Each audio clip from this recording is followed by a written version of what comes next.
first, and then if they consciously choose that they're more comfortable going a tip higher on the bottom of the ball, some players feel they're hitting a more solid part of the cue ball and just feel a greater sense of assurance.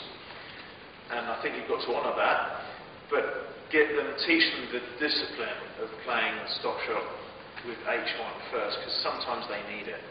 Sometimes if you're here, you have to play the shot that way to hold it for the black. So they need that skill in their armoury anyway. Teach it to them and then allow them the freedom to go half a tip or tip higher if they really do feel better and are not changing their pot success rate. Any questions? We're all, a lot of us are working with juniors. Yes. And by the time they've got to this, which is the pink stage, yes, they will be reasonably, they'll be good cuers. Yes. The concern is divots. Yes. Well, you can actually get a strip of cloth there, and that's probably quite embarrassing for kids. So start with the shorter distance shots, and if you feel that's out of their reach, listen, at the end of the day, some players, when they're down there, no matter what you tell them, their shoulder is going to try and dip the cue, because they're not ready conceptually to put their focus on hitting the height of the ball they're selecting. They're too fixated on stopping the ball. So you need to get them to stop the ball on this shot first, with accurate cueing. And then, over time, build up the distance at which they can divorce their desire to stop the white from their requirement to hit a certain height and a certain speed. If you had, I think I could con them into a cloth. If you had a piece of cloth there, yes, that's not going to make any difference to the shot. No, it wouldn't. If you put some cloth there, it wouldn't make any difference. You can still get. I wanted to stay in the club. Yes, you don't want to get kicked out by the management, and I understand that. And occasionally, as we said, deliberate failure principle, you can actually ask the player to go lower and lower until they miscue. It's much easier for you to do that and for them to do that if there's a piece of cloth there, a rectangular piece of cloth. But at the end of the day, you're not going to rip the cloth unless it's at the World Championship with silk thin cloth. Then you are actually physically able to rip the cloth, otherwise you're not really, it's not really possible. You've got to try really hard to do it and have a tip that's gone down to the ferrule. But yes, some of them you can see around here where someone's had a go at occasion. Yeah. And that's what the old guys have beat about. It's just part of life in Snooker, isn't it?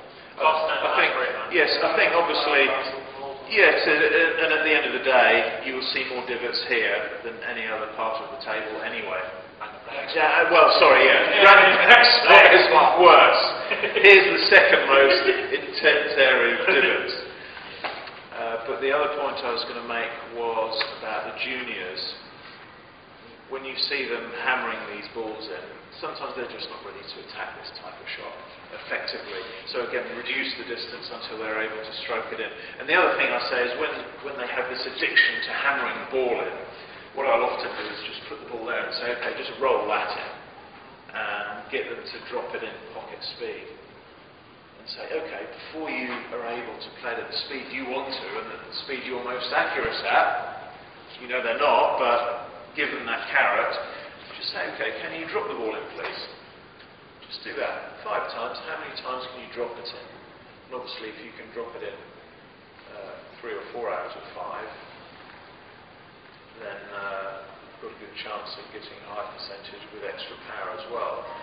Very often, just doing that will give them the awareness that, God, this is so difficult even without power. And they readjust their expectation for what is possible. So you still give them like 1 note during that, like 5 note break? Well, whatever, any height, but get them to drop the ball in pocket speed. Even if they're H2 or H3, just get them to, or whatever height they're normally accustomed to playing, just say, okay, do that at pocket speed. And if they can get 2 points like that, that's their ultimate target where you can drop 2 balls in. And in fact, one of the exercises that we do, I think it's later on in the, maybe towards pink or black, to the end of pink or black, is playing 10 of these, and each ball that you pot scores 1 point. So it's a maximum of 20 points, isn't it? 10 object balls and 10 cue balls. It's a nice little target, because it's counterintuitive. I don't want the white in the pocket, but no, you do actually. If you can do that and drop the white in, you've got a very high level of skill on that particular shot, right?